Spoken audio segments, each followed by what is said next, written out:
decides to start.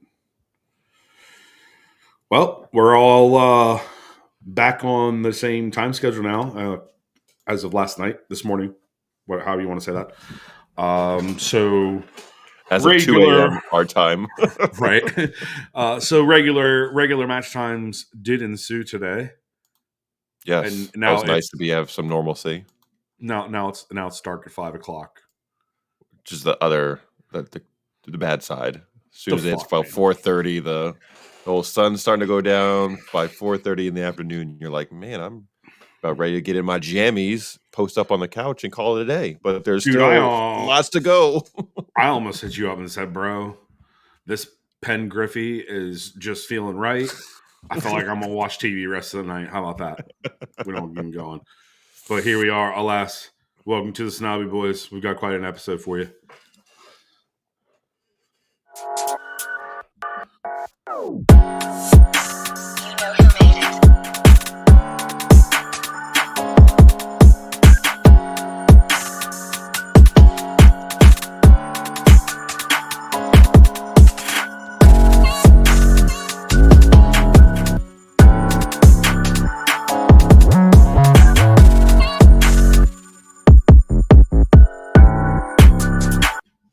All right, everybody, welcome to the Snobby Boy Podcast. I'm your host, Colby. That's my homeboy, Joe.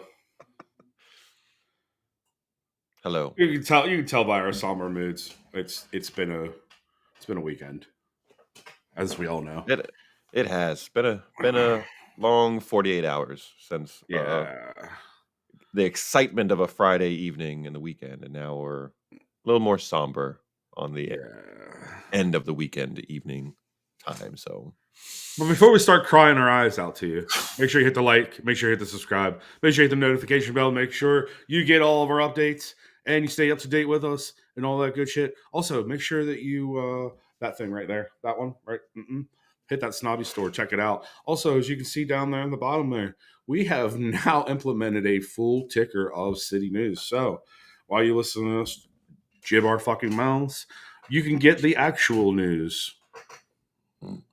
Pretty cool, you can. Nice little added touch right there. Kudos go to Colby for dumping that on us. I didn't know he did that until we got on and was like, hey, I got a surprise for you. Looky there. Always full surprises, aren't I? What are we on about tonight, dude? Tonight, we will be recapping the Bournemouth results. We will touch a little bit on some city community news. Not a lot there this time. The ladies played today, and then kind of the tone of the community, the podcast city fandom community on squad size and injuries, and was a big talking point from pretty much all week long, honestly. But after the Tottenham game into the match yesterday, big talking points around injuries, the size of our squad, and a lot of negativity this week after 2 losses, which you kind of expect. We will then, and then we'll hit up a little bit of Champions League, previewing our match against Sporting on Tuesday afternoon or evening, depending on where you're watching from. And then we'll wrap up with a little bit of bro talk, update y'all on how the children's soccer matches went this weekend. We'll just say that the refereeing all weekend for all 3 of the children's was not great, and will be a bit of a talking point about that for sure. So, first things first. Before we jump into details, I guess, we obviously know we lost 2-1 against Bournemouth. They went up early in the first half. They got a second, and then we were able to pull one back late, and were unable to get a late equalizer. So we dropped all 3 points to Bournemouth, who played very well, in my opinion. Let's start with overall feelings about the match. Because of schedule with Elliot's games on Saturday, I didn't watch the game. Problem? No, I'm just agreeing. Go ahead. Oh, okay. This is usually our hold on one second moment. My bad. No, you're good. So with Elliot's games on Saturday, she had 2, and we didn't get back till a little bit later in the afternoon. I didn't watch the game until today, so I got plenty of reaction from the fans, from other people on X and social media about how crap we were, how shit we were. I just watched it an hour and a half ago. And granted, the result wasn't good. I don't think everybody was on their A game. I don't think it was nearly as bad as what everybody was making it out to be. And that's probably because I wasn't watching it in the moment.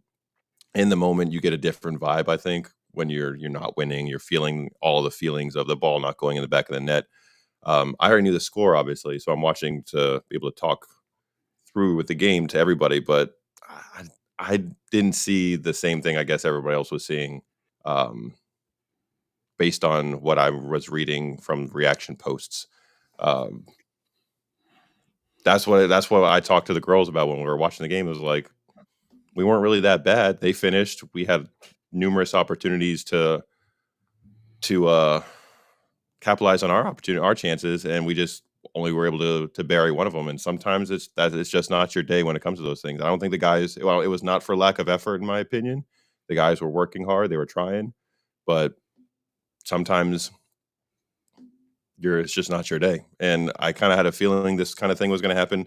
We talked about it on Wednesday and then last Sunday. The amount of travel and injuries that we've had leaves next to zero recovery time for the guys who are injured. That also means we're not training. We're not practicing gearing up for Bournemouth. Bournemouth spent their whole week at home gearing up to play Manchester City. We traveled to London, then back up to Manchester, then back down to Bournemouth, all while nursing all kinds of injuries. So for me, we had no time to really prepare for this, unlike Bournemouth. Plus, the guys who are on the recovery table, they're just doing that. They're not spending time trying to get better and prepared for the next match. They're just trying to make sure that they're fit enough to get on the pitch and run around. So for me, I'm not going to bang on the players too hard because it's a lot that they're dealing with right now. So for me, that's how I feel. Tell me how you're feeling after watching the match. Well, pretty sure last episode I called a trap game. Pretty sure the episode before that I called a trap game for that trap game. So here we are. Trap game happened.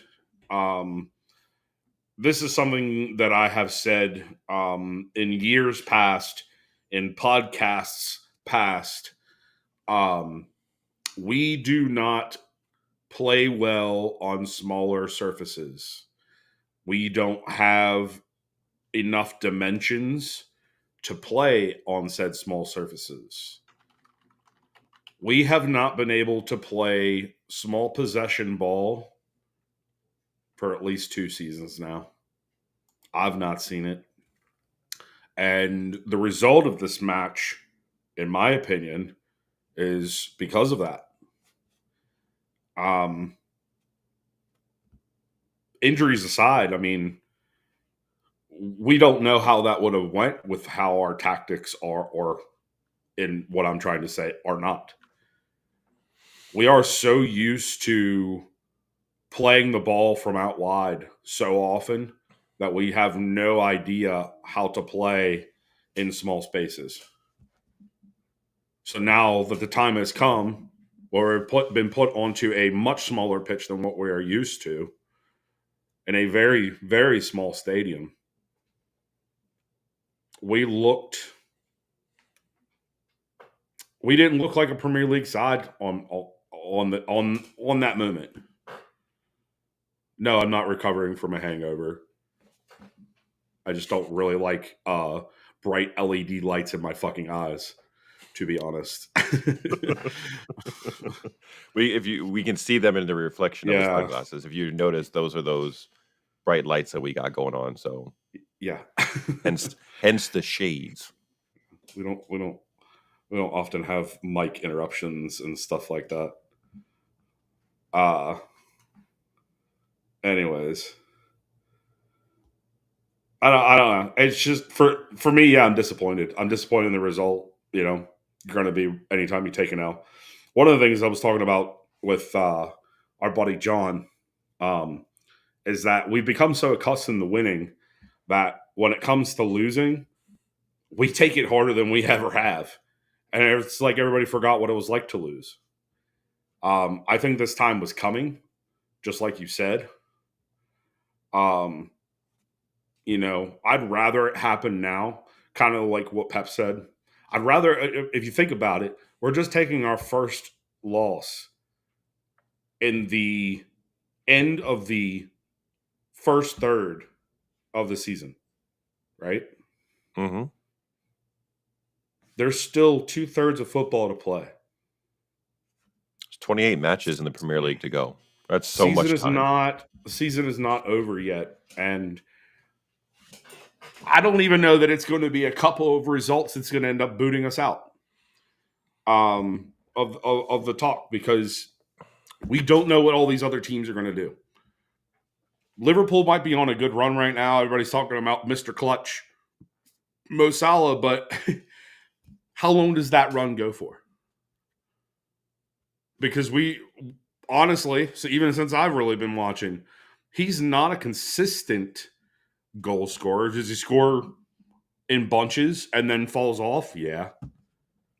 Yep, It's that's not one a for it's sure. not it's not a it's not a I'm scoring every other match type of guy. So I'm not really worried about where Liverpool stand. I mean, we're talking about a couple points in goal differential. We're talking about a couple of points in the point standing. The emergence of Chelsea has been kind of crazy. But I mean, the rest of the table, it's still up in the air. I mean, Nottingham Forest is biting on our fucking heels right now, which is weird. Sneaking their way into the top four. That's a Yeah, uncommon occurrence lately. but to me, seeing them up that high at this point in the season just tells me there's a lot more shuffling to be done. I mean, hell, Bingo. Hmm. Tottenham took care of Aston Villa business today, right? Was it That today? they did. Yeah, 4-1 Yeah, this morning. yeah. Um, the season is still so much up in the air. I'm okay taking an L to Bournemouth. Bournemouth honestly look like a good team.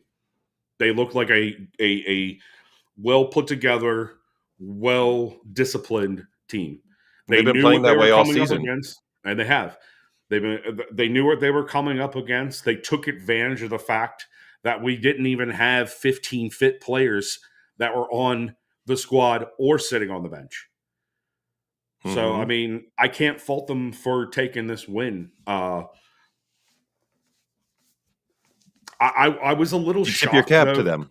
They I played do. well. I tip my cap. I'm not going to sit here and roast our guys because there's no point in that. We know what the situation is. You know what I mean? We got to take it in stride at this point. Hmm. You know, that's why I put up the for this episode on Instagram for the song "Don't Stop Believing" because I feel like that's a lot of what's going on. This as soon as we take an L, all these people start throwing and casting doubt. Like, dude, Yeah, chill, that's that's chill. that's. We'll talk more about that for the community piece because that was very noticeable and palpable for me. Yeah, Seeing the just negative Nellies, Nancy's, whatever you want to call them, rearing their head. Obviously, not a great week. We lost 2 matches, but again, seeing the bigger picture, we're not going undefeated. So we're going to take some L's here and there. If you look, we're going to lose a few. So it sucks when it happens in 1 week. But again, seeing the bigger picture here, all the travel, all the away games, all the injuries, all at one time, it is understandable why we might see a lack of energy. We might see tired legs. There was a point in the second half. The Cam don't know how to man, read the the room yet. the the man, Stu Chains knows his ish. He knows people. But yeah, like it's just I get it. Like if you've played sports before, these guys are not robots. They're not going to be able to They're pull not. the uh the energy bag out of nowhere, especially the guys that have been playing so much. It just to me the disappointing part from watching the match was just the overall maybe more. I don't think it was the energy piece. I think it was a lack of focus at times. The accuracy on our passes from almost everybody on the pitch was Slop. not great. Slop. We're used to seeing them hit the proper foot on every pass, hit the back foot so they can take a touch into space. From center backs, midfielders, forwards, keepers, everybody is on point with their passing accuracy. And when guys who are typically spot on with their accuracy on their balls and where to place it so their teammate can do something with it, when that's off, that just tells you the mind and the body is fatigued. They're tired. And that's to be expected considering the amount of travel that we've illustrated, considering the amount of games that they've had to play because of a lack of rotation, because we have so many guys nursing injuries. That's just the reality of the situation. So I think the international break here soon coming up is going to be a good thing. Most of the guys are not going to be going away because of those nagging injuries at this point. So they'll actually get some time to really recuperate and rest. And I think we're going to see a much different side the other end of the international break at the end of November, leading into the stretch run of the holiday season. So it's not all doom and gloom, guys. It's gonna be better. I It's promise. not. Football It's is a crazy journey. These leagues the seasons are so long. You're gonna have moments of just sheer joy and be the peak. And sometimes that lasts a while, and you ride that for a while. And then you're gonna have moments like this where it doesn't seem so great. You've lost a couple of matches. You got a lot of injuries. You got a lot of stuff piling up. A lot of noise on the outside of the club. The tough times aren't, especially with this club, they are there. They're going to happen. But since Pep has been here and since Sheikh has taken over, the tough times don't last very long, guys. We're going to be out of this very soon. The great thing about sport, Tuesday we got another opportunity to turn this negative feeling, everybody's disappointment of the two losses. We get an opportunity on Tuesday. Quick turnaround, unfortunately, but we have another opportunity to play on Tuesday. We get to see our boys go at it again. And if they win, when most I think people would probably expect us at this point to not get a result, going to a tough sporting team at this point. They were playing fantastic football right now. And they'll surprise us. Maybe they come out and completely turn it around. We got another chance on Tuesday. So Can the top dogs be the underdogs in a story? Is that possible? we can. Is there a story where like Goliath actually got the shit beat out of him and he said, "No, I want some more to David"? Like I don't, because that's kind of what this feels like a little bit, Right? just a little bit. Okay, It's all right. a So for the comments right now and for you, I need some.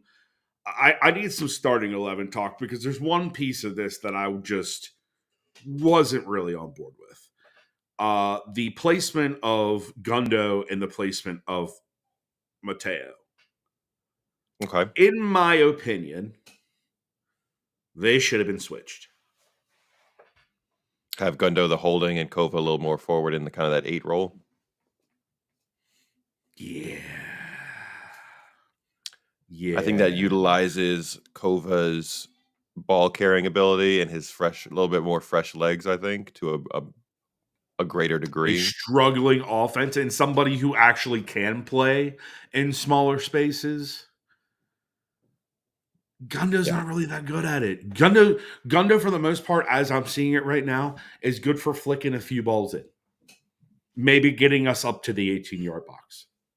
That's a spot on where the 6 is, aside from break when we're in possession, that's the 6's role in that is to facilitate play, chip some balls in, and keep the ball rolling. So I have no problem at all with flipping those two in this situation. There might have been a idea to fix the lack of possessing, I guess.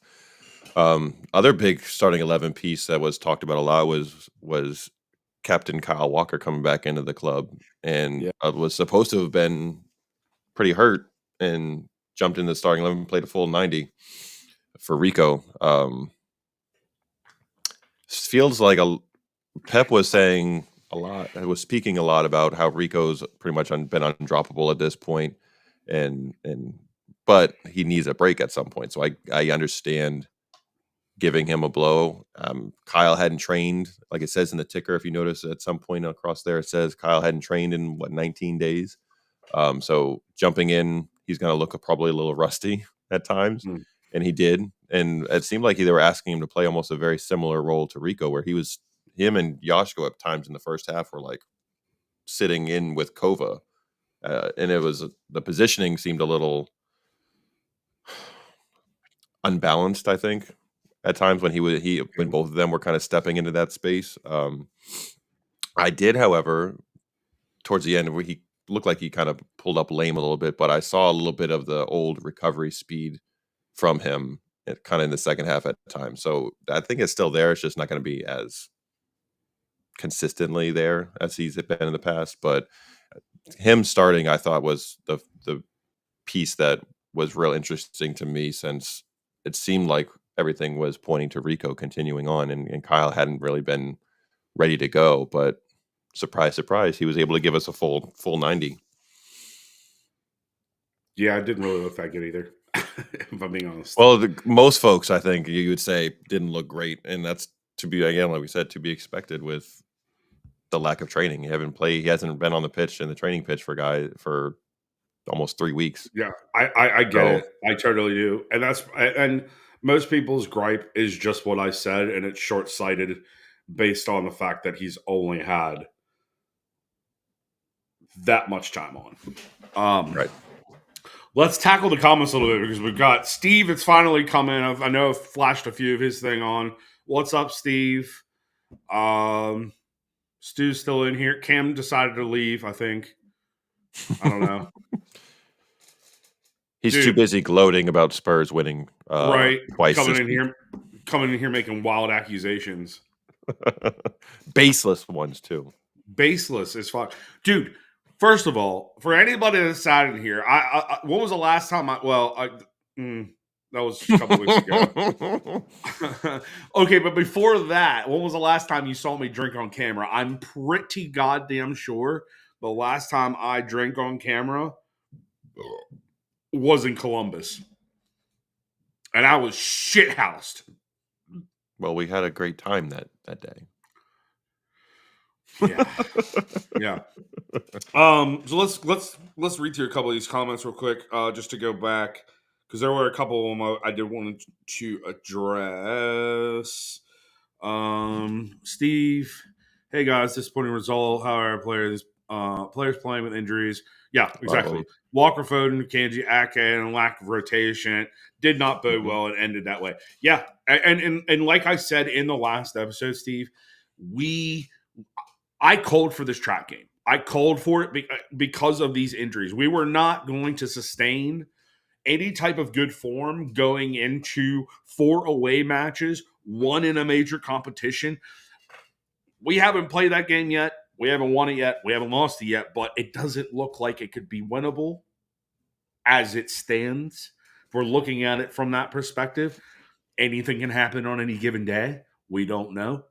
We never will up until it happens. That's why you play the game. That's why you play the game.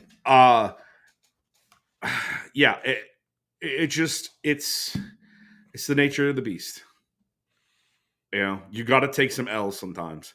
I mean, that's one of the things, and we'll talk about our kids here in a little while, especially this particular situation. You got to take some L's, and you got to take some lessons from those L's. And I mean, there's not really a big lesson to be learned here, other than what I said earlier about being really in a certain way only one dimensional in terms of our tactics in some ways. Different formations does not mean different tactics in my mind.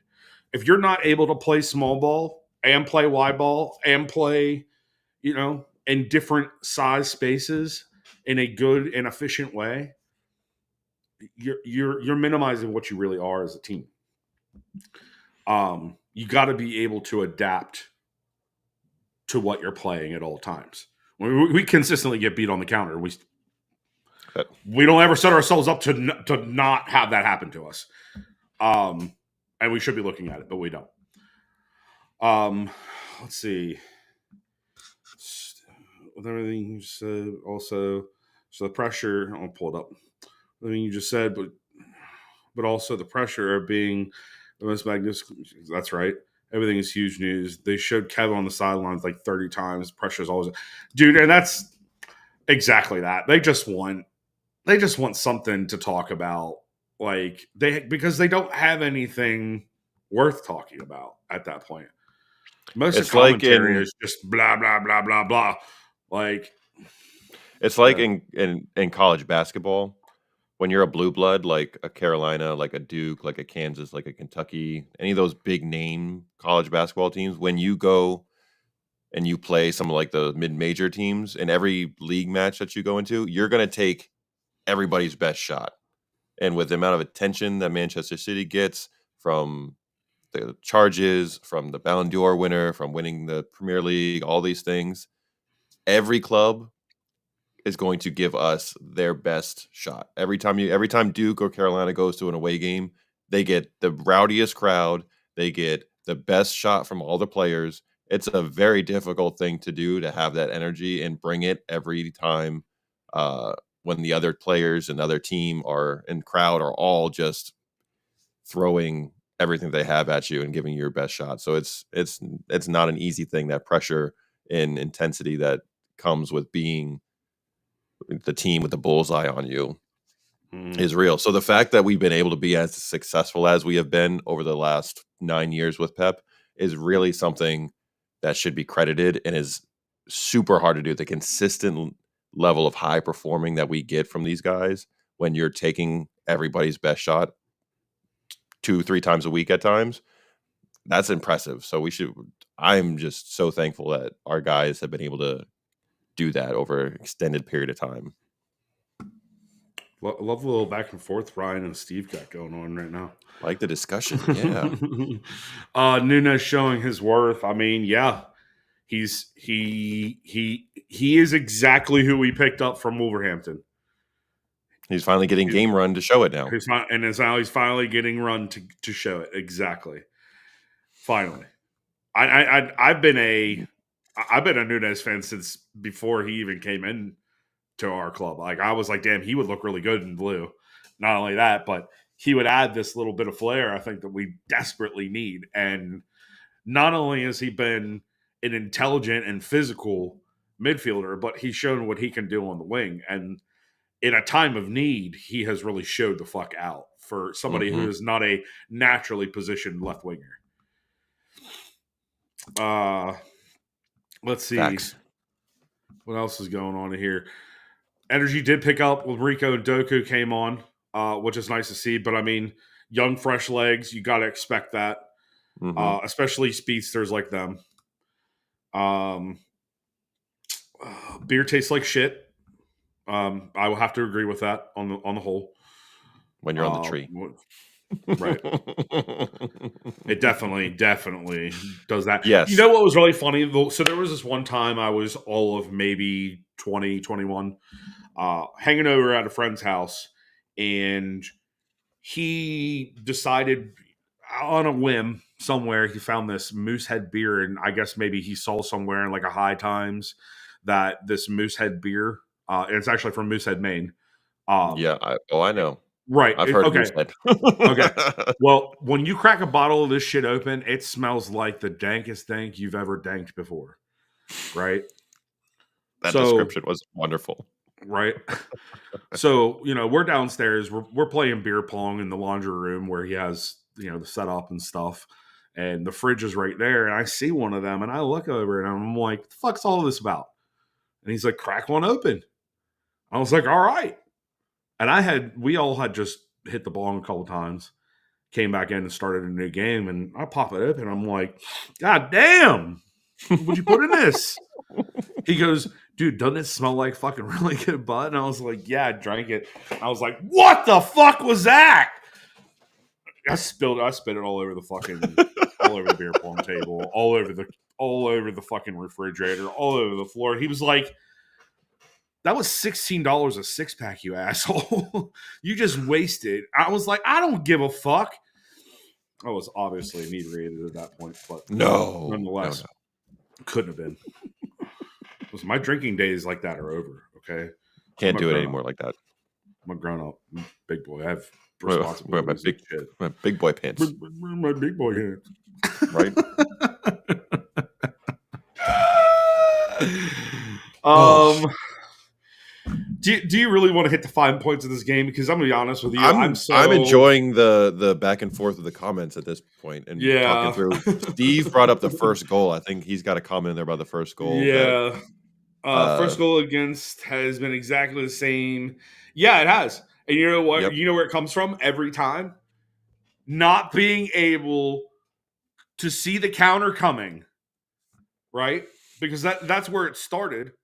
And then not only that, as everybody shifted back into the box, you have this wide open space. Essentially, you had Kyle was actually supposed to be there, right? Mm-hmm. Who was there?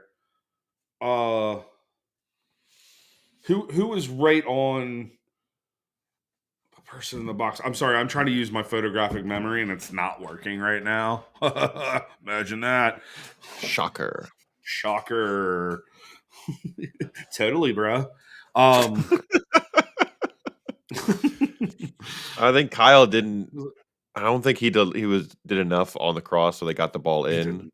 and then was Ake That wasn't maybe really that was on it. him, Not at all. Not at and that all. kind It of was cut left. off. And that left Yashio kind of like 1-on-1 with the guy. He overplayed just a smidge, so he wasn't able to get his foot out to block the right-footed shot. And there and for that one, nothing Eddie could do. He had kept us in the game early. He had a couple of big saves early Two on. back-to-backers. Yeah. So for all those folks that were saying Ederson is not a shot stopper, A back-to-backer. Sorry. think again on that one. So it's just when we possess the ball as much as we do, naturally, Martin. I have the notes right what there. Up? Holy what up, shit, Martin! What up, brother? Holy hell! It's morning for you, that's for sure. It is definitely morning for you. Hey, bud. Good to see you. So just when we play a high line, we possess the ball. It's just we're going to get countered from time to time, and it's just happening on. So we got at this point, since we've seen it happen so frequently, unfortunately we don't have any time to really train right now for Pep to really get in with the boys and work on those kind of things because so many guys are in the training room and we're traveling so damn much. I know it sounds like a broken record, but we just don't have the time on the pitch to get in there. Sorry, that was Martin, not for you. Yeah. Why is that Sorry. So, but yeah, if we're all seeing it, you can bet the manager and his backroom staff are on it. And I once we get some time to really get in the pitch, I'm sure they'll sort that out. But we're doing as best as we can right now, Martin. It's been a difficult weekend and week for us in the city land, and then we'll talk a little later. I'm not expecting you to hang around too much later when we start talking about the kiddos because it's past midnight over there. If you do, appreciate you, obviously. But we're doing as good as we can, man. Hope you are too. Bless you for showing up. That's all I care about. Yes, thank you. Appreciate you, man. But I mean, we had opportunities throughout the match. The second goal was, felt like Yashko and Ake just hadn't really talked much, and neither one of them were marking. Was that who scored that one for them? That was their striker, Evan Nilsson, I think he was. Yeah, Evan Nilsson. But they both kind of like afterwards looked at him, and he just got a boot on it, and it trickled onto Ederson's right, and he looked like he was expecting to go the other direction and kind of leaned one way and went the other direction and couldn't get down in time. But very similar situation where again, Ake and Gavardiol haven't spent much time together as center back and left back pairing this whole season because Ake's been out for a bit. So things that happen when we don't have guys on the training pitch or getting game time together, the miscommunications will happen. I think Steve just compared Martin to a 7-Eleven. I think yes, he did. Well, it'd be 9, 10, 11 o'clock over here, and I'm scrolling X, and I look, and I'm like, Martin's hosting another Spaces on X, and it's got to be 2, 3 o'clock in the morning on his side. So I'm like, that man is going nonstop. Boom. How do you find energy, bro? I gotta know.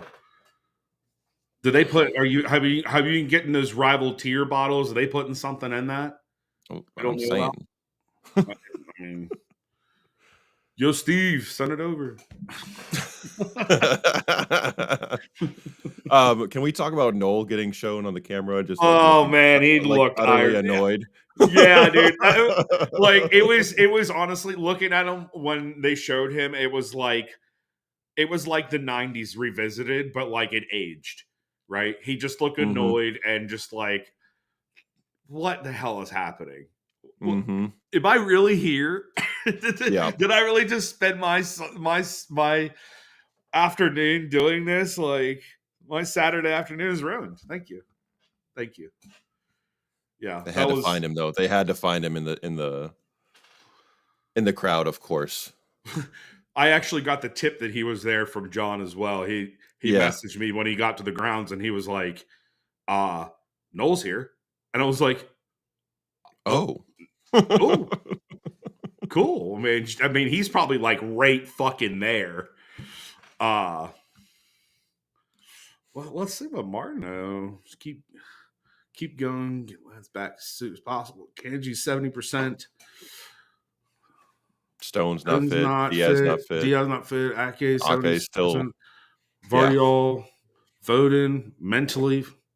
Yep. I think that Adams Family costume that he got into may have gotten in his head a little bit too. Dude, it was mint. I loved it. Yeah. Great costume.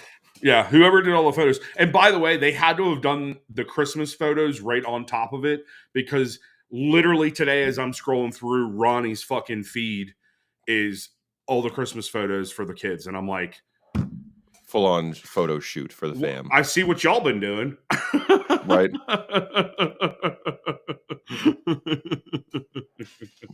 True blue right there, dude. Martin. Literally. Listen, if I lived over there, if we lived over there, and life was that easy to just do that shit, I would be too, man. This is too much fun. Absolutely. Too much can we also talk about Lewis Cook getting away with one on Haaland? Go at it. I was so disgusted with the game that I was just like, whatever. VAR reviewed it and said it was a good challenge. And nowhere in the rule book will you see the term "they got the ball, so it's not a foul." There is no "I got the ball." That's not a criteria for a foul. Just because you get the ball first is irrelevant. It doesn't matter. There's no rule that says, hey, he got the ball first, so he's allowed to leave his feet into a challenge, get the ball, and then go studs up into a dude's calf where it's totally fine and normal. I'm sorry. Like, I don't understand what referees are looking at times, and if they're even paying attention to the rule book. We will talk about that more later with our young ladies and gentlemen, because it just seems like the quality of officiating is just not where it should be across the board. I don't understand how you let somebody. He clearly lunges in, leaves his feet with 2 feet, goes in, 1 foot goes through, studs up all the way up into his leg, and there's no retroactive punishment. There's no call immediately on the field. I don't understand that one. That was a very dangerous play in my opinion. Frustrating. I was really trying to wait to relive the whole referee hate thing until I got to that point. But now you were like, when Ace Ventura is sitting at the one detective's desk, the guy that's played by Tone Loc. Mm-hmm. He's like, you made him mad. Yep. Mm-hmm. Yep. Yeah, that's how I'm feeling right now. So I don't understand what they're looking at. I really don't. Steve, thank you. Exactly. With Haaland's injury record, it would have been all we need. That's the frustrating part, is considering the number of guys we have in the training room we're getting worked on every day. Just having him get added to that would just be just the worst. So exactly. What was Martin saying? You flashed it up there, and I was passionately talking about Holland. Where everyone back exactly. I think we win the league, and we're right where we need to be going to where we need to. We're going forward, and one loss in the first third. One. Well, 2 points behind Liverpool. We still haven't played them yet. Yeah. A lot of football to be played. We're going to be right there competing to the very end. And then if we don't, guess what? Next season we'll be rolling right around, and we're going to get another opportunity to go at it again. That's like again we said with sports, you always get another opportunity to prove the doubters wrong, to win, to lift trophies. So it's going to come. Be it this season or next. I got to lift a trophy every year. You want to know why? Because it becomes old lifting a trophy every year. Let me tell you, and when I got back into watching F1, I've always kind of been a Red Bull fan. I don't really. I understand the distaste and the disdain, excuse me, of the Red Bull model for a lot of people in Europe. Particularly for the F1 team, I liked it. They always seem to have really good drivers. Max Verstappen being one of them. Over the last few seasons of him consistently winning the drivers' championship and then Red Bull winning the constructors' championship, it honestly, for me, it got old watching them win. To the point that I haven't watched literally a race this season. I would honestly rather see the likes of Lando or Charles Leclerc or Oscar Piastri win some of the, or Carlos Sainz win some of these races, and they have, and it's been it's been mixing up a little bit. Red Bull's been getting caught up in some shit from what I've seen, but yeah, dude, the winning gets old after a while. It doesn't feel as good. You know what I mean? It feels good in the moment, but then when you look back on it, like summertime kicks around, and you're just like, we won 4 in a row, just like that. All right. Well, I guess we got to go into 5. We're going to 5, and then there's all this season starts added pressure and hyper critique of everything that we fucking do, and it just like it doesn't really make it fun. I don't know how to get people out of that hypercritic mindset, but it's not really. I don't think I'll ever be able to conquer that. Don't ever think. I don't want anybody thinking that I can, because I don't think I can. I'm just saying. Hi, Tom. Thanks for joining us, man. Yeah, thanks for joining us. So I liked Martin's comment here too. How we haven't learned, like fans haven't learned yet.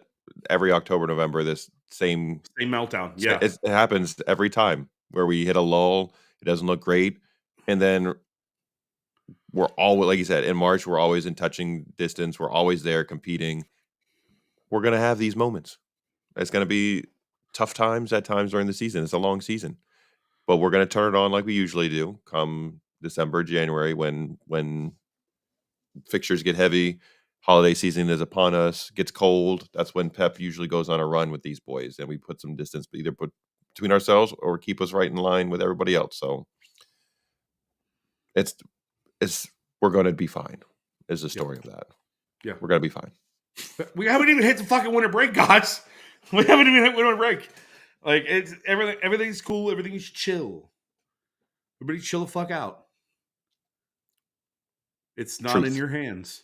It's not in your hands. Put it in a bubble. Let it go. Let it go. We're just about at that 45 mark, so we're gonna take our quick literal intramission real quick. Then we'll be back to discuss city and community news. We'll do a little Champions League preview, and then we're going to talk some bro talk. I hope you guys stick around, because we also will be talking about some of the shoddy officiating here in the United States at the grassroots level. So stick around and listen to that bullshit. All Manchester City fans are glory hunting plastics. Every single one of them claims to have supported them since the 70s, even though they were only born in the 90s. But I'm willing to give Manchester City Plastics an opportunity to prove me wrong.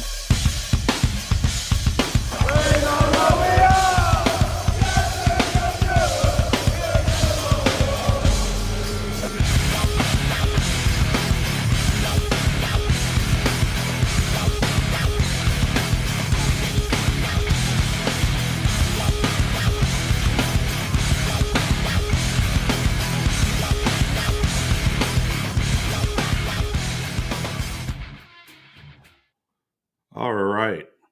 Where's the little thing at? There it is. There we are. We were just hiding. That's all. We were just hiding for a second. All right, guys, welcome back. Martin had a good question for us when we were on the break. Let me see.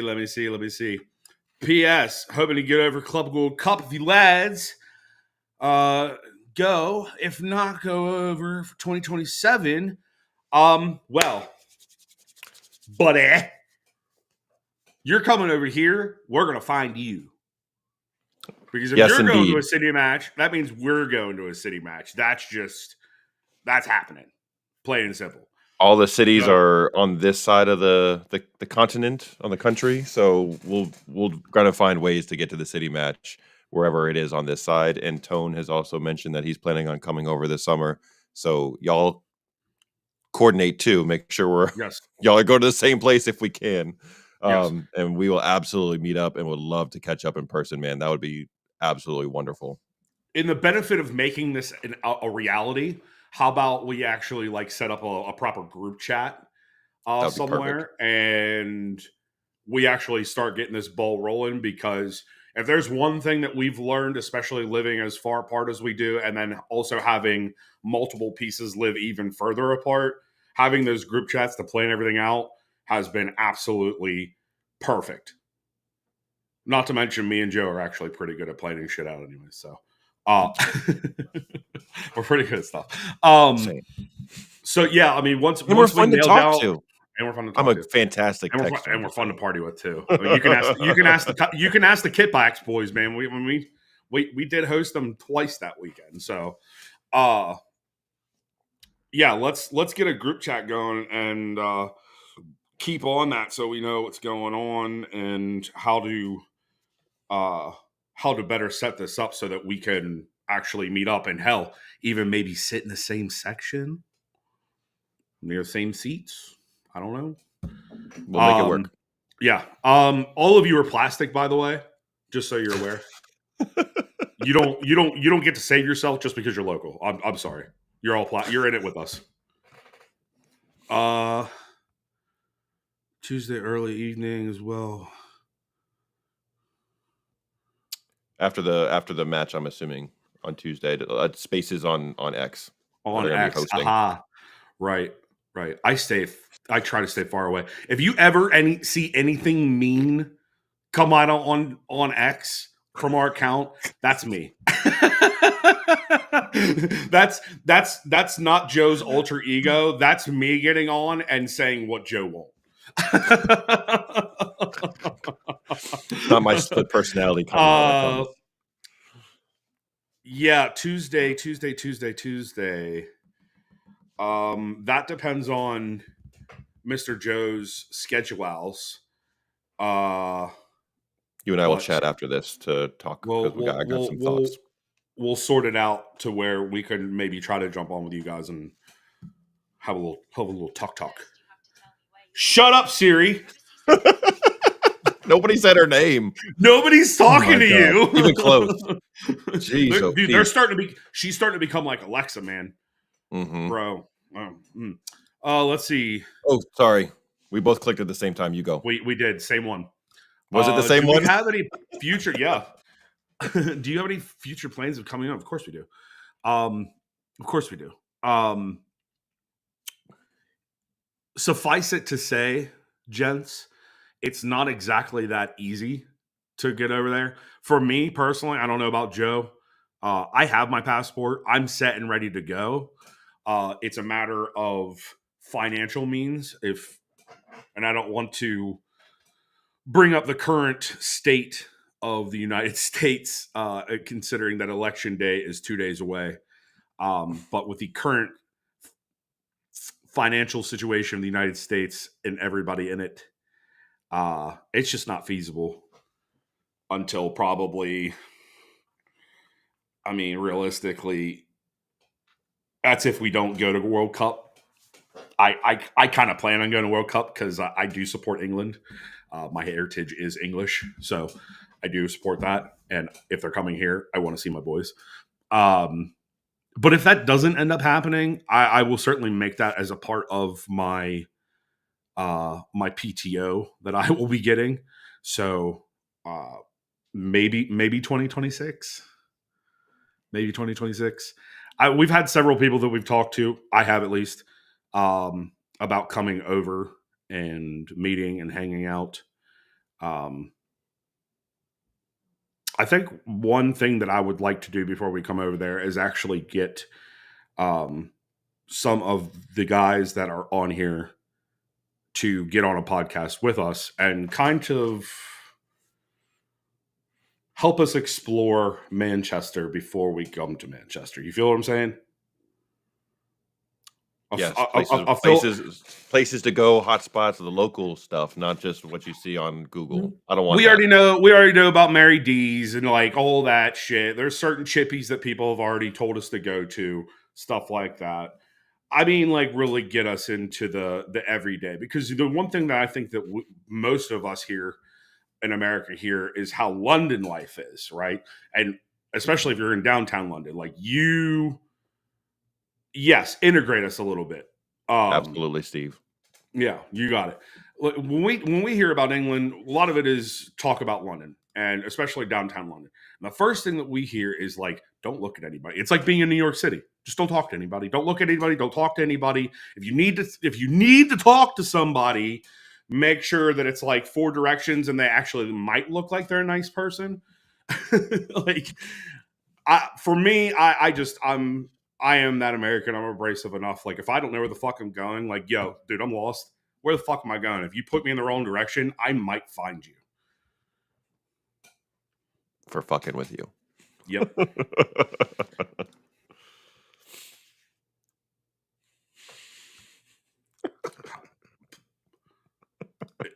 think they're having a razz. They're having a razz with each other. I'm sure that's something. Okay. People have teased Martin about in the past. All right. All right, cool. It's okay. It's okay. It's okay. There are definite. We would go tomorrow if we could. It's just as Martin knows, he's planning a trip this way. The flights are not cheap. Lodging is not cheap. All that it's not an inexpensive trip. And with both of us having families, fatherly duties, it's hard to put away the funds to do it and also find breaks in our kids' schedules, because I don't want to speak for Colby, but I'm pretty sure we're in the same boat with this. When our kids have made a commitment to a team, we're signing up to be at every game and every practice. So for me, family vacations will be done in the off season. So we're right. I kind of build our vacations around when my kids ad revenue. He thinks we get paid. Would love to write all this off as a business expense, but we are not. Dude, that'd be fucking great, dude. We could do this forever if that was the case. Yeah. But man, so but woo, yeah, off the mark. But the ladies had a match today against Crystal Palace. They did. 3-0 win, so we did get some city sunshine with that. So, but Jess Park, Jill Roard, and Bunny all scored for the ladies at Selhurst Park. So super proud that we at least got a little bit of joy out of the ladies getting another win and continuing to stay atop the women's table in the Super League. So gotta love that. Still doing their thing. Ladies get a horn. Yes, they do. Let's see. And then I guess really the other piece of city and community news that I wanted to kind of talk through was not everybody, I don't want to say that, that's the wrong term. Saw a lot of talk on X after the match and during the lead up to the match that we just have too small of a squad. You know, we need a bigger squad. We should have spent more in the summer to get a bigger group. And because we're going through this injury crisis right now, it's proof that we didn't do a good enough job in the summertime and we should have bought more players. And I just don't know how I feel about that, because had we, bought 3 or 4 more guys and we didn't have all these injuries, you know what's going to happen? Eventually, dudes are going to be unhappy with game time. And then we're going to have unrest because people aren't getting enough time. Nunez isn't getting opportunities because we've bought all these other players. Whoever we bought might not be getting into the squad. And then you're saying, well, we wasted money. Why did we spend money on these people? So I don't know if I agree that we didn't do enough in the summertime and we should have bought more players to increase the squad size. And we're paying the price now for having too small of a small squad, which is just, to me, like, Martin, exactly. Have 24 players. This is an unparalleled situation with the injury crisis that we have. This is not the norm. We're going through a spell where too many guys are getting hurt, but that doesn't mean that we have too small of a squad. It's just, it seemed like that was a big talking point all week long because of the number of injuries we have. And it gets tiresome reading that because of Fucking what Martin internet's just tiring. It's so tiring. It's so tiring. There's literally, it's baseless idiots and demon trolls. That's really what it is at this point. Like, literally over this past weekend, I have done every bit that I have can to be as minimal on the internet. And I'm gonna be honest with you, not looking at the comments section has made my life better. Oh my God, you have to. You can't. Yeah. As soon as you start getting into the comment section drama, it's out of control. I want to bring up this comment since Martin got his first chance to witness what the Mexican wave is.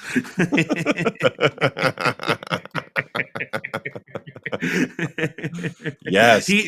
So Martin got a picture perfect description of what we saw in North Carolina when we had these newbie asshats screaming fucking baseball chants. Let's go City. It's not baseball. We're different sport. I do this every weekend, even now, with like the parents on my kids' team. I have to make them understand that you're bastardizing the sport by trying to Americanize it. Quit calling the goalkeeper a goalie. That's hockey. That's hockey. It's a keeper. Okay? It's a keeper. Utilize that term, please. Or GK. Yeah. It's too silly. It's keep. Let's go keep. Right? Nobody knows what the touch line is. That's bothersome. Into touch. Also, right. All right. So we'll get into this, and I'm only saying it early so I can elevate it to later. I don't know, and maybe some of you guys here in the comments that are from across the pond, at the grassroots level, I've got a question. Right, when you're playing sevens, do you guys have a build out line there? Is that a thing on the 7v7 level? Let us know in the comments, okay? There's a whole thing we're going to get into about that. But where was I going with that?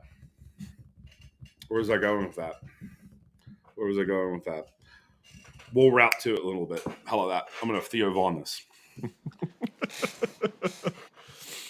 The best one was put the ref in jail for that play. It didn't go down well. Okay.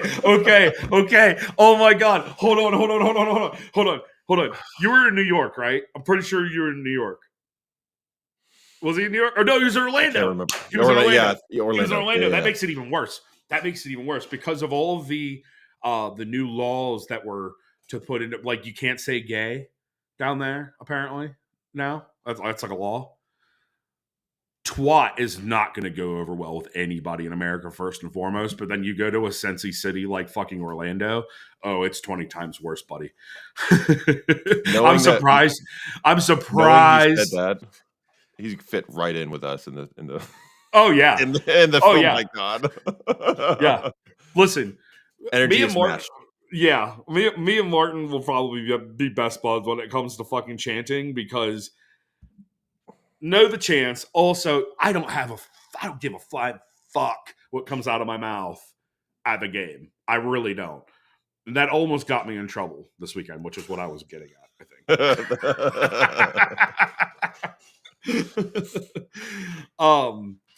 But yeah. Do you want to do Champions League shit? I think we kind of hit it on a little bit. Yes, I'm sure that's an eye opener for some of them, for sure. Yeah, the difference is noticeable. Yeah, I hope that when they do that, they actually walk away with something and try to, like, teach, rather than just be uptight assholes and say, "Well, that's not how they do it over there."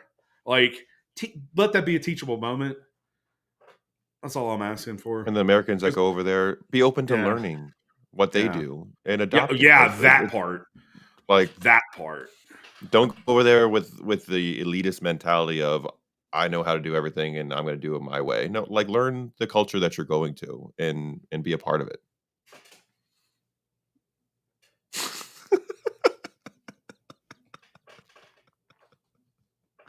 Oh man, God, I wish I was there for that one. Jesus, that would have been great.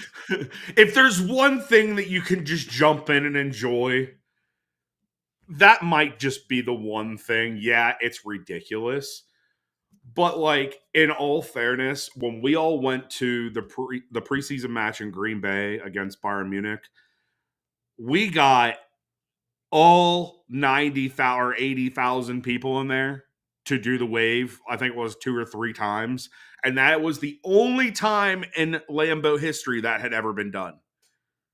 So, like, take it for what it's worth. It is. That was cheesy. A very pro City crowd, so, and it was a extremely well. There was one end where it was a little bit more Bayern heavy, but, like, on the whole, City showed up for that, and yeah. Let's see. I was talking to a great fellow game, talked segregation we have and police, and he was amazed. Yeah, I mean, it is, because we don't do that here, where they have we the away don't do fans that. sit in one section and then have a bunch of I guess event people working and, like, standing in that space. Yeah, that y'all no have way stewards. more event. You guys way more stewards than we have, like, one per section, and Well, y'all be dropping like. Let me be fair to that. Let me be fair to that. Because I did, for a time, did work security for the Baltimore Ravens, field security specifically. There are a lot of people that are on the field that you do not realize are actually security. Mm-hmm. There are people that do stand up at the top of every single one of the staircases. There are at least 2 attendants, especially in bigger games, that stand up there. But it is, like Joe said, literally nothing like what you guys had. It's mad. Absolutely mad the way. And I will say this too. Segregation does happen in American sport, but it only happens in one American sport. And that is in collegiate football. Collegiate American football. You go to any one of the really big Division I schools, you can be almost rest assured you won't get a ticket if you're the away guy. If you go to a campus like Florida, Miami, Georgia, Tennessee, Alabama, LSU, Michigan, Ohio State, Penn State, you're not getting a away ticket. No, and it's going to be team colors everywhere. It's so orchestrated to the point that sections will be in different colors, or the whole entire stadium will be one color. Like Penn State has the whiteout. Whiteout. That Yeah, 110K all in white is impressive to see. it is. It's crazy. All the different, especially with their marching band that they have. They have one of the best marching bands in the fucking world. Like the things that they can do is ridiculous. So, Steve, for Martin's point here, at any of these big matches where they have, like in the summertime when they have the like two big clubs come across, the side hustle folks outside the stadium are there selling all major uniforms and all you major kits from big clubs, United, Madrid. They're hawking whatever jersey they can that they can make quickly, that they can turn around and make a quick buck on outside the stadium as you're leaving. It doesn't matter if the team is playing in that game or not. They're banking on the folks being there are just football fans and are just trying to enjoy the experience. So they're going to be selling all kinds of different kits outside of the stadiums just to. And it's not anybody that's not officially licensed stuff. These are things that these are all DH gate buys. All of them. Yes. All and they're of them. just got as many as they can, and they got their families out there hawking as much as they can. So it's an experience to say the least, that's for sure. What's really and he's only seen that a little bit. Now, if you were to go to any one of our professional sports here and go to let's just say, for the sake of us being in the DC area, you were going to go to a Commanders Cowboys game, right? You can rest assured there is going to be a counterfeit merch guy out there selling knockoff Commanders, Redskins merchandise all through the lot, like literally pulling it in carts. Same thing like if you were to go up to Pittsburgh. As soon as you cross over the bridges on the Monongahela River, or the Allegheny River to go over to the stadium, on every corner there is a guy sitting underneath of a pop-up umbrella. It might even look like an old hot dog stand, and he's got shirts and shit hanging out of it everywhere, and they're all just things that he's printed himself or whatever. Yeah, it's the street marketers are a joy and a stain on the culture. It just depends on how good their work is. Yeah. And then not like also to kind of just to go on American culture, I guess, for sporting events. I was, for example, last weekend, I was at the Commanders first Browns game. So Bears game, excuse me. So you expect to see a bunch of Commanders gear and a bunch of Bears gear. Yes, you see a lot of that, but guess what you also see? You see Cowboys gear. You see Giants. You see Eagles. You see all kinds of other teams' jerseys that folks are wearing, mostly because they want to bring attention to themselves. They want to have people talking to them. So what you'll see at pretty much most sporting events, I'm assuming it's the same in other places, but especially in the DMV area where it's a very transient population because of all the government work and everything. You're going to see people showing up with their favorite team's kit on, even if their team is not, in fact, playing. Yankees fans also famous for doing this everywhere. They're going to show up at a game and they're going to wear their Yankee stuff. And then they will either do one of two things. They'll either bring a bunch of attention on themselves and then be excited about it, or they'll play the victim. Like, I can't believe you guys are talking shit to me and my team. Like, I'm just here to enjoy the game. No, dude, you're a Yankees fan at an Orioles Red Sox game. You're looking for fucking attention. So it's what people do over here, unfortunately, and it's annoying. So you got to throw shade at them as often as you possibly can. And more often than not, it doesn't result in a fight because not most people can talk shit anyways. So just throw your shots. Can you help me with this one? He's talking about the outside the stadium vendors. They sell plenty because they keep doing it. So they're making enough to I got doing it. Yes, and they're more, and the people that are there, they're footy fans more than a club fan, which is why they keep coming and selling those things, because they know they'll find enough people to buy enough shirts to cover the cost of what they paid to make them, and then make a little bit on it too.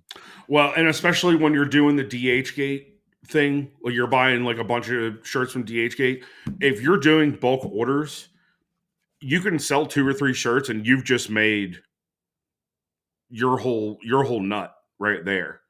I covered your shit, and then everything after that is guap Profit. for you. Yeah.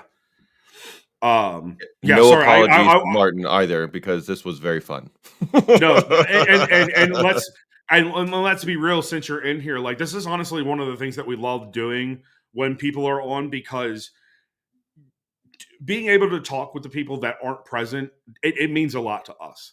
Mm-hmm. Just talking to each other, I mean, that's great. You're listening to a couple of talking heads, but one thing that we don't see everybody else doing is being as engaging with the comments and making them feel as if they're a part of the conversation rather than just a sidebar to the conversation. You know what I mean? So keep the comments rolling. We fucking love that shit. And keep talking to each other, even if we're not necessarily like that. It's fun. We're sitting here reading them as you guys are talking to each other. So we're also learning a little bit about what y'all are talking about too. So it's great. Exactly. It's great. Always do a quick Champions League chat, and then jump into Bro Talk. I mean, we talked a little bit about the amount of travel, short turnaround already. I think the talking point at this point for Champions League and Sporting is the head coach is soon to be on the red side of Manchester, and their sporting director is soon to be on the blue side of Manchester. So you got to think that Amorim is going to have the boys ready to go and be looking to prove a point on Tuesday, knowing that he's going to be playing us when he's the manager of Manchester United here in a bit, because we'll be matching up with them in end of November, early December, I believe. So it's the juxtaposition, I guess, of those two of the most important people at Sporting going to be joining Manchester on opposite sides. I think that's going to make for a pretty good storyline. I have no clue who's going to play. It was probably going to be a lot of the people we saw today. But if Doku is starting to run into form a bit more, maybe he's ready to go and start. Savinho was pushing apparently to play and be a part of the squad today. He didn't feature for us, obviously, but maybe he's ready to go. So we'll see what Pep rolls with on Tuesday. But I know we're going to have 11 on the pitch, and I know we're going to fight to the end. That's all I know. That's all that matters. That's all that matters.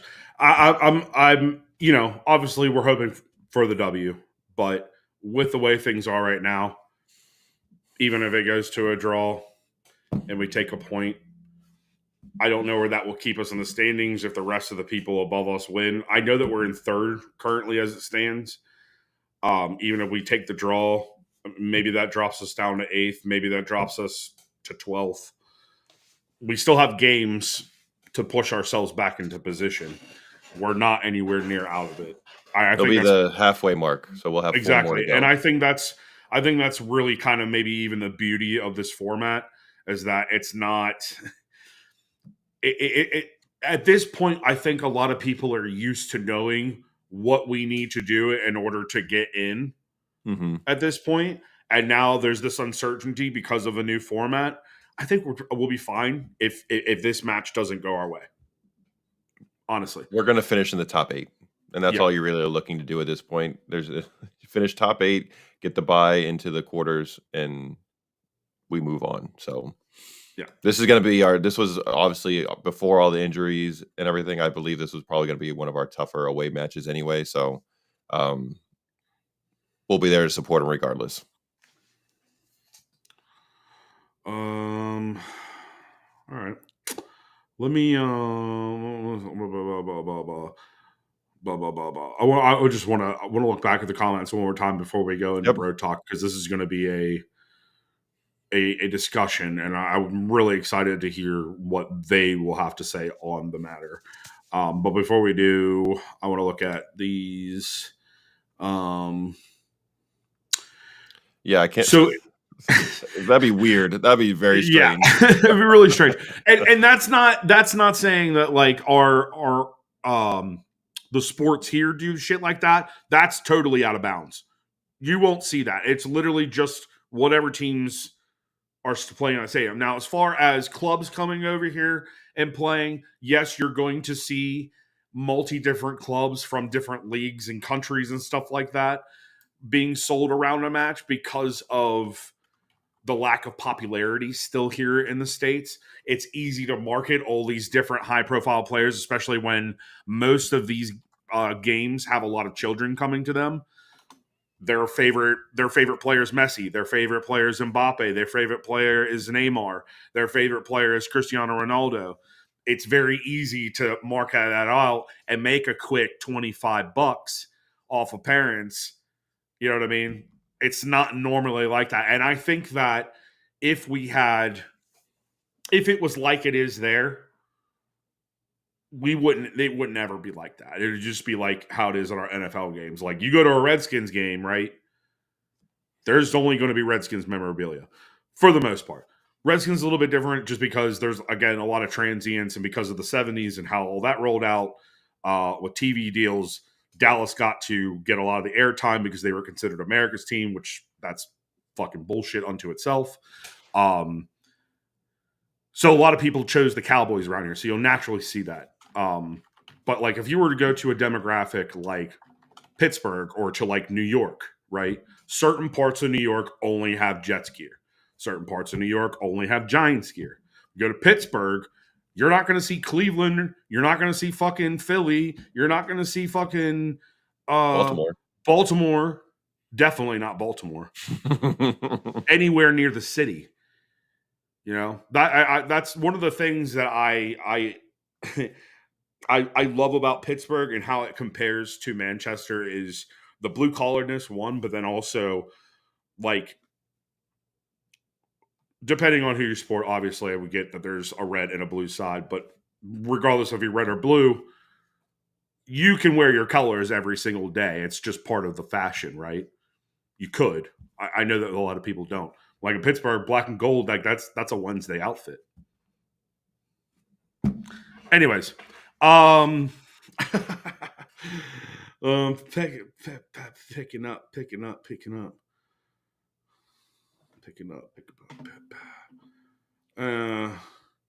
All right.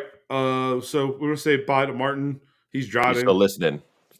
Just can't. Still listening. Just can't comment. He's going to be a safe driver. I appreciate that. Especially on them wild M's over there, man. Shit. Let's go into bro talk. So at the weekend, both the kiddos, they had matches. If you don't know, Joe's youngest, she plays for the Liverpool Academy, the International Academy in Maryland, one of the international academies in Maryland. His other daughter plays for a local academy, and then my son also plays for an academy in Maryland, more towards the central part of. One of the things that we both see with grassroots, especially here in the United States, is a lot of young referees that are simply showing up to collect a paycheck. They are not there to teach the game. They are not there to advance the knowledge of the players on the field. And it's very alarming. And it has become more prevalent now that my child is in the travel portion of the game here in the States. Joe's been in it now for a couple of years, and I'm just starting to see the light of things that he's griped about in the past. And over the past weekend, some things that I learned, a question that I even asked you guys earlier on, whether or not you guys may have this over there on the grassroots level, but the build-out line. The build-out line, if you don't understand what it is, essentially what it is it's an imaginary line between the midway point of the pitch and the 18-yard box, right? Essentially, what is allowed is any player in forward progress is allowed to go up to that line, right? They're allowed to just basically camp there. meaning that if your defenseman doesn't really understand what the build out line is and that he needs to stay back on that line, they can basically play offside the entire time. That happened multiple times in the match that we played. My kids' team actually played Borussia Dortmund's international academy here locally to the Baltimore, D.C. area.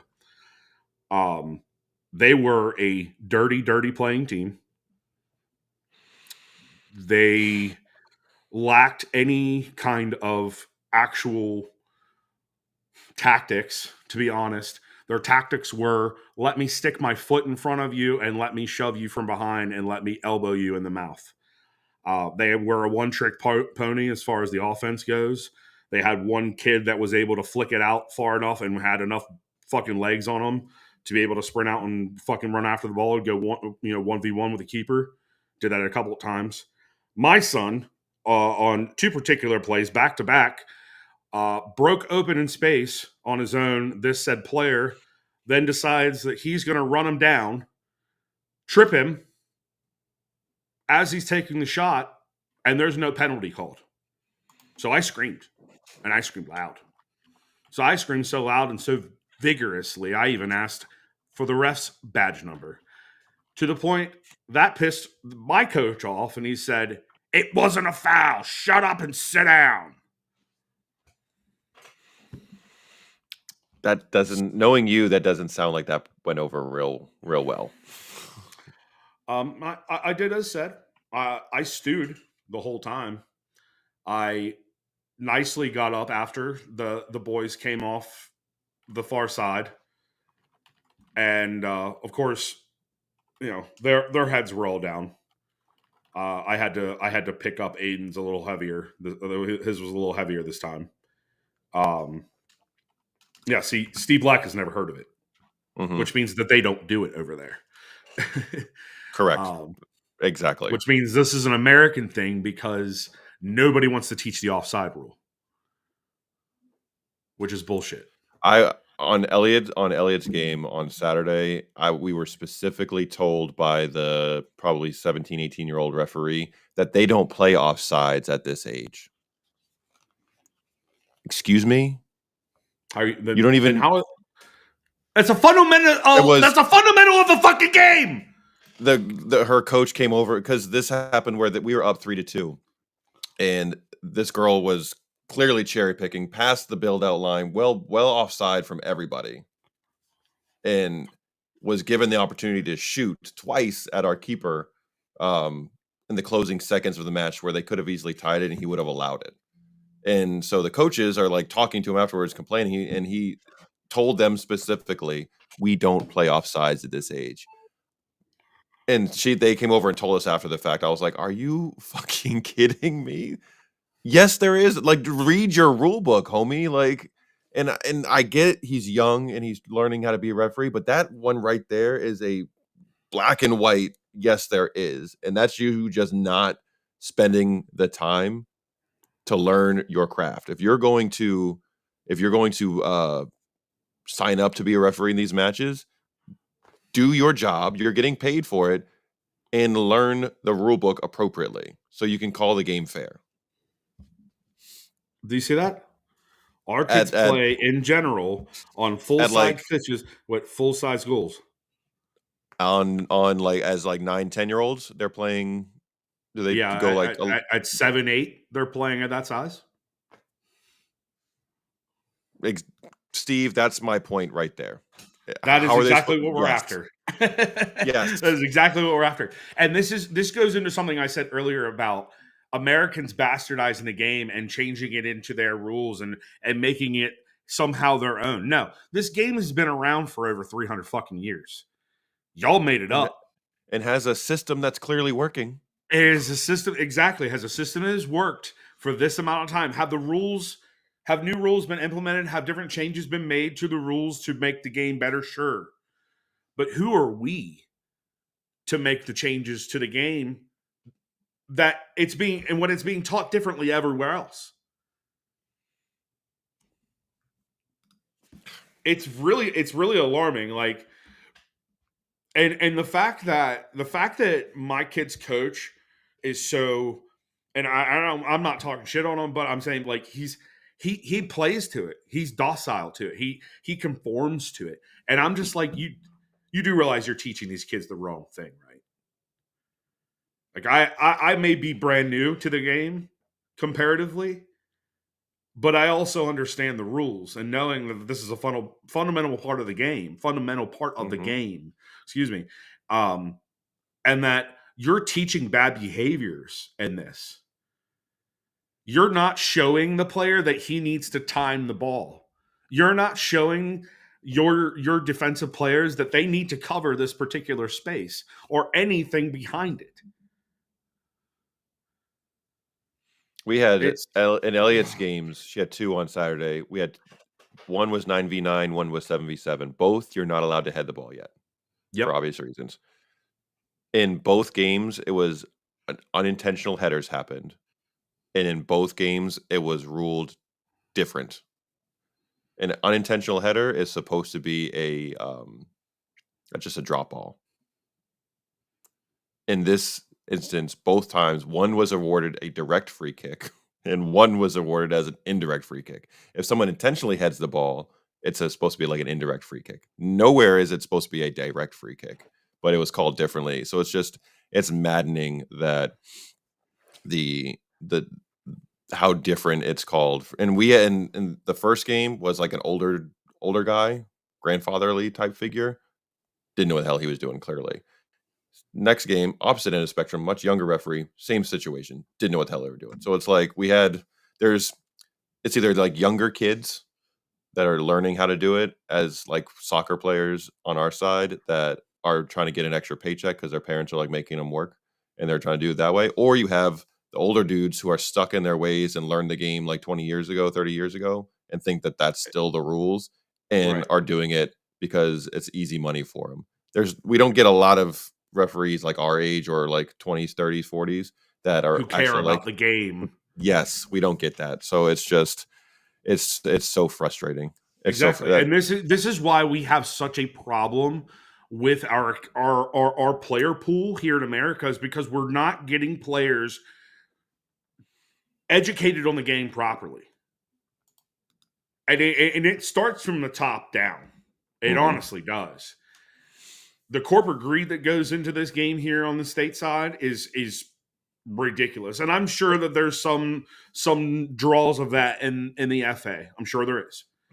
But the fact that they're bastardizing the game, the fact that they're shifting all these rules and thinking that it's helping players grow and learn the game, it's not. Because when you get to the real competitive levels, all of that shit goes away and everything that they've learned will have been for nothing. And now they have to relearn everything again. The fact that these kids over there are playing on full-size pitches, that to me is the right move. In a lot of cases, you're getting them to understand just how big everything is from a small age. Not only that, but you're getting them to understand position. And that's one thing that I feel is a huge thing that happens here, especially at the younger ages, is that none of them are understanding position because of how small the space is that they're actually playing. Because of that small space, they don't have a lot of room to work. Therefore, they all just huddle together over the fucking ball, and it becomes amoeba ball. It's not a game. It's just everybody's around the ball moving as it's going this way and that way. And it's honestly, it's funny to watch the first couple of years, right? It's when cute, they're 4 or 5 years old. It gets old real quick, especially when you have a team or a coach who's actually teaching them proper positioning and how to move the ball. And then when you come up against a team who's somebody on the team's dad who doesn't have a coaching license is the one running the show, and they just play bunch ball or kickball the entire time. When your team is actually trying to play the right way, and then you play against a team like that who just kicks and chases, or just everybody chases the ball and doesn't stay in position, it's so incredibly frustrating to watch. Because and a lot of times they end up and they think they're doing a good job because they might win a game against a team because they might have like 1 or 2 more athletic kids or somebody who can kick the ball really far. And it's hard to, like, as 8, 9, 10-year-olds to pass around or through when you have like 5 people just fucking standing around the ball, chasing it constantly. I'm like, this is not how it's supposed to be played. Get away from it. Let each other express themselves on the ball and bring their teammates in by passing it. Not we all chase it and then just kick at it and kick at it and kick at it, and then the ball squirts through and somebody scores. Like that, it's It's frustrating. frustrating. Very, very I frustrating. have a question too after ahead. you're done. No. For Steve anyway. And anybody else who's listening who's across the pond. I know y'all don't have the same number of like team sports that available to the kiddos as we do over here. But the kids that are in footy, are they playing like other sports during their season or in the off season, or are they kind of like when they're in that academy, are they just focused solely on footy and that's it, or are they playing multiple other sports? Because over here, and I'm curious to hear what you have to say on it too, Colby, the American culture is become the best overall athlete you can be by playing multiple sports. We have girls on Jordan's team playing lacrosse in the springtime at the same time that they're doing the footy team. They're playing basketball in the wintertime. They're playing volleyball in the wintertime leading into spring. They're playing baseball or softball in the fall or in the springtime too, while playing footy. And and I've heard other coaches, one of the coaches at Liverpool that we played against that coached Jordan in the summer was saying he's an advocate for kids playing multiple sports and becoming a better overall athlete. And my wife and I have been talking about how the women's team is being caught up upon because all these other countries are starting to pump a bunch of money in to funding growth in this sport, which is great. But for me, if I'm looking across it from an outsider's perspective, I don't know, which is why I want to know from our folks across the pond. It seems like the kids who are stars and studs over there are only focusing and specializing in the sport that they want to be in. And over here, it's a different culture. And I don't understand why, if my kid loves footy, I'm going to make her the best footy player possible by getting as much skill, training, and specific training for footy as I can. I'm not having her spend a bunch of her time learning another sport to take time away from where her true passion is, just to check a box to say my kid's playing all these sports and doing all these things. I feel like that's why, one, the men's team has never been able to progress as far as they possibly could, is because the younger kids who are playing multiple other sports at the same time. And the women now, who are mostly focused back in the 99ers when they first coming up and everything was starring, that's all they played was just footy. But now everybody's pushing to play as many sports as you can and become an overall athlete and all these kind of things. I just don't understand that. Because I don't think that's what the rest of the world is doing with their academies. I think they're specializing in the sport that they love, and they're getting as good as they possibly can at that sport. And that's not what's going on over here. And I see it every day, and I truly don't understand it. I really don't. You took the glasses off, so I'm feeling that you have some feelings and thoughts on this. So I'm excited to hear what you have to say. I'm gonna do a couple of different parts of this, right? The first threw a part lot out there. You did, and I'm glad you finally brought this up because it's a conversation I've wanted to have with you for a while, and I wanted your take on it. So here's my take on it. Okay, as a kid growing up, having played multiple sports, I never found myself ever good at one particular sport. I was good at all the sports at a very mediocre level. Okay. There's one thing I learned growing up from a youth to an adult as somebody who has loved sports through and through, especially the American sports and the sports idols we grew up with, right? Michael Jordan, Shaq, Kobe, Barry Bonds, right? What are those athletes? Messi, you can put Messi into this. What do those athletes all have in common? But don't forget the trophies. Forget the trophies. If you know anything about these athletes, what you will hear from them is that they are alpha types who are hyper focused on something, a goal. Their goal was to be the best at their trade. They would practice 3, 4, 5 times a day, whether it was 20 to 40-minute increments, but as long as it was more than they practiced than their teammates or their opponents. That's what makes a winner. These parents that are out here that are putting their kids in multiple sports because they think that's what's going to help them become a better athlete, sure, you'll be, you'll be able to do multiple things. That's all fine and good. That doesn't mean that your kid's going to make it somewhere because they did all these multiple things. There are very few and far between athletes that actually have the story of they've done multiple sports and it helped them into the sport that they were doing. Lynn Swan is the first one that comes to my mind. Mm-hmm.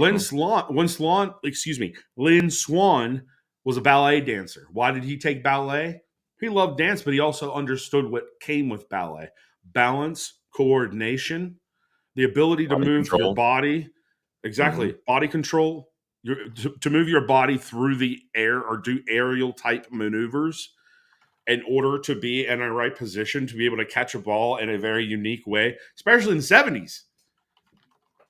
You imagine what some of these kids do now.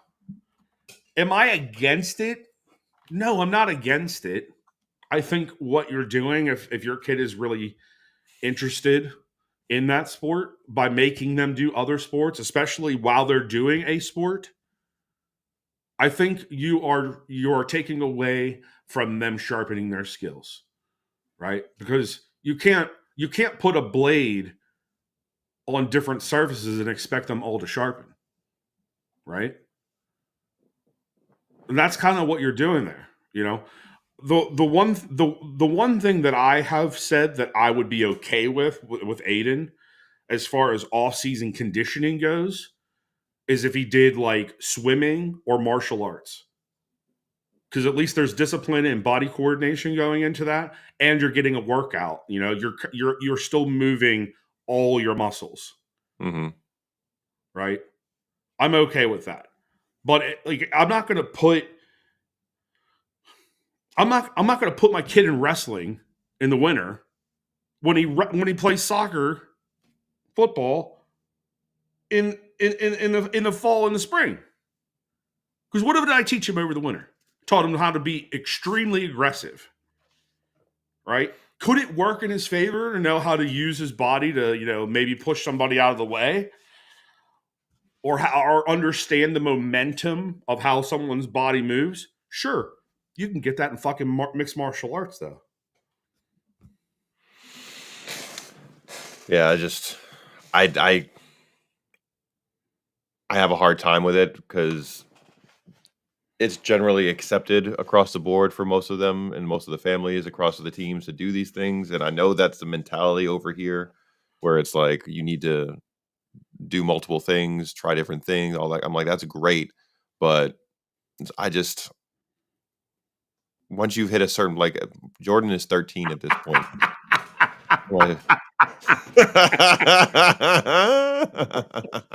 Yes. All I'm seeing is a little kid on the boxes with barbells and jumping. Going to work. So yeah, I'm all about that kind of like speed, agility training, getting with a personal trainer to do those kind of things. Absolutely. Like my oldest is 13. She's in 8th grade. She's going to be going into high school soon. We're right in that pocket of it's time to start specializing. And if she wants to go further in her soccer career, if she wants to go play in college, if she wants to go play professionally, I don't see how going and playing basketball, playing volleyball, playing softball is helping her reach that goal.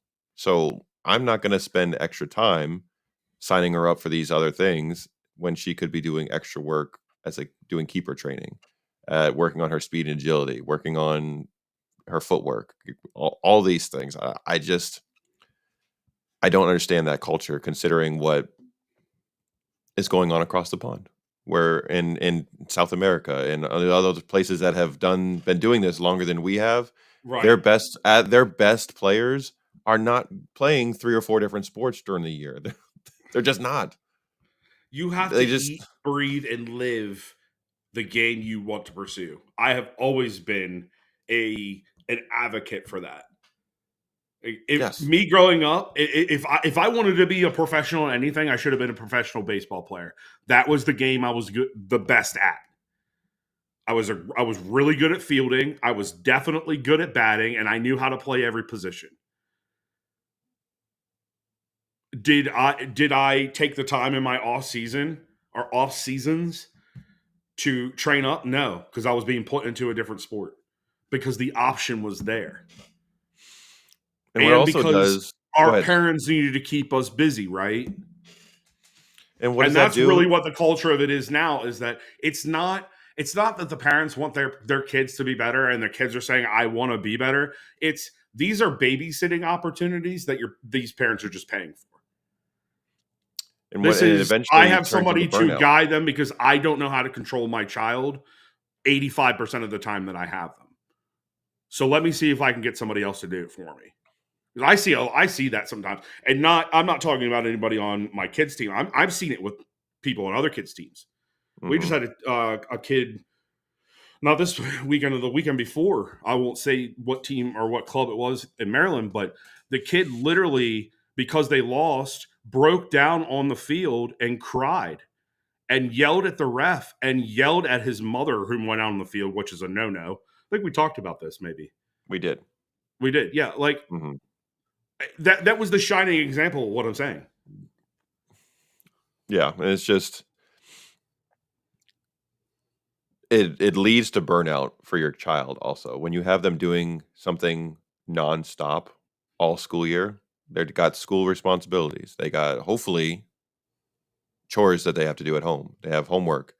And then every season you have them in something or sometimes multiple things at the same during the same season. So they're not getting any break in the evening time. Monday through Thursday, they have a practice they're supposed to go to. Sometimes they're going from one practice to another practice before they're actually going home. Right. You're gonna burn your kids out. Some folks have kids playing on multiple teams, like they play for their school team and they're playing for their club team at the same time. They're going from a game with their school team to their club practice Training. at night, Right. and then the club team, which is, hey, the one you're paying the most money for, You're having to which should travel get the 2 states priority. away. That's the one that should be the priority. The kids are like, I've had school for 6.5, 7 hours. I just had practice for my school team. And now I have another practice that I'm burnt out from. I don't feel like being here. I'm tired. My legs are gone because I've been doing all these other things. And selfishly, and if any of my teammates' families are listening, I apologize in advance. I get frustrated because my kid and me are putting in all this extra time and effort at every game, at every practice, for some of others are not like putting forth the same level of effort for and commitment to our team, which to me should be the priority. So I get very frustrated because my kid is not she wants it and she's putting in so much effort, extra effort playing a most important position on the team, and feels like sometimes not everybody is I feel like she's getting short shifted sometimes because people are overly committed to other things and they want to do all these things extra. So it's just and I don't think it's doing a disservice to the children at times. So I see the certain benefits to doing multiple sports, especially if you're thinking about it in the I'm trying to keep them conditioned perspective. But if it's just the I'm trying to keep you busy perspective, then mhm. as we said, it's a disservice. Um, a good friend of mine that I grew up with playing both football and baseball with. He's a coach. I believe he's with our local university now, but he was also with a local American football club here that just recently started. And he was coaching his son in that team. And he's a very, he was the kid in school that all the girls thought were super hot, and he just had the charisma, whatever. So he's naturally just still kind of very popular. Mm-hmm. So he put a post up about it, and I reading through the comments, like people just naturally agree with him. And I'm sitting there, I'm like, you're only speaking on this because you were the model kid for this. Like he literally played every single seasonal sport, right? He played football during fall, he played basketball during the winter, and then he played baseball during spring. And he was one of the best players out of every single one of them. Mm-hmm. He's a very select few that are able to speak on that and it be I love that term, waffled. Somebody's trying to use that on me derogatory, and it was probably the most fun making fun of him for using that. But I digress on that part. It's still it's fun. It's a funny word, waffled. How did that term come about? Because I can't think of a waffle other than a cakey thing with a bunch of holes in it that I put. Maybe when you're cooking it in the waffle maker, you have to flip it. So you're like flipping it back and forth, like, and you're flip flopping on a. But to me, that'd be more of like a pancake because you have to definitely flip the pancake. Yeah, I don't know who's putting waffles in their fucking skillet, bro. No, I mean like in the actual like waffle maker, you pour it in and like you put it in and like at least at the hotels they have like the one that you got to like turn over. Yeah, but it cooks on both sides.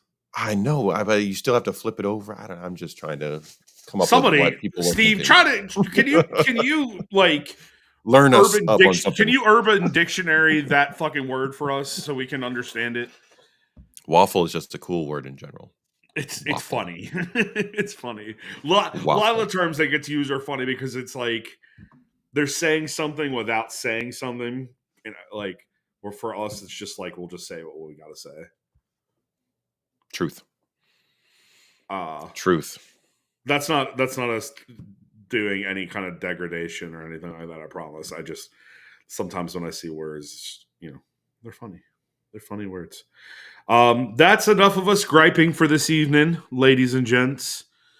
It's from the waffling of air from your mouth. Because it's too hot.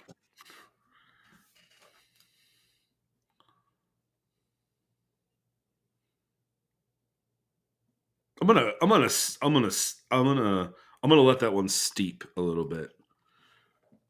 Looks like Joe's going to Google machine us.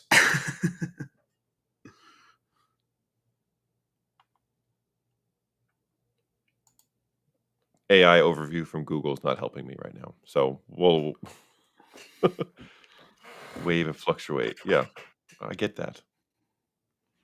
I like Steve's answer better than what Google is saying.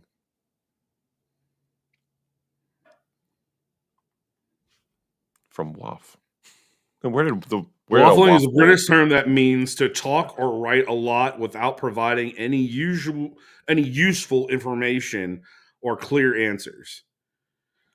Okay. And how did hold on a second? So the next time somebody comes on and is saying, "What are you waffling about?" I'm gonna find them and I'm gonna punch them because that response is so punchable. I can take "what are you on about?" I can take that. What are you waffling about? Who in the fuck? We're going to leave on that note because I'm about to fucking rage out on a stupid fucking word. Like my nan used to say, you have more mouth than a cow's got left.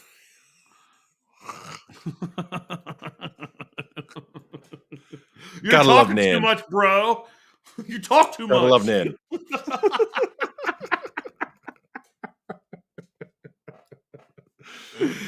Oh my god! Oops, I didn't mean to hit that again. All right, hour and 50. Thank you guys for sticking around with us tonight. Could have been anywhere in the world. You're here with us. Thank you. We appreciate it. For all our new subscribers, if there are any, we appreciate you for coming in tonight and hitting that subscribe button. If you haven't done so already, make sure that you do. Also, hit that like button and make sure that you hit the bell so you know when we're coming on. It'll give you a 30-minute little notification on your phone. And then you're like, I can go sit down on my phone and then I can like watch it, and then I can use my phone to hit that code over there. So then you can look at our store, or you can just, type in the address bonfire.com/store/snobby-store. Check out all of our merch. Until Wednesday, where we review Sporting CP. I think I'll leave you with,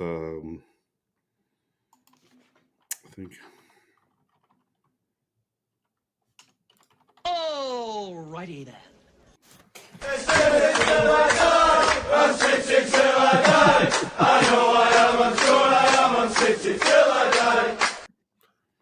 I'm City till I die. That came in real quick. That one was a short one. I might have to find out one and put it on a loop. We need a loop one on that one. Yep.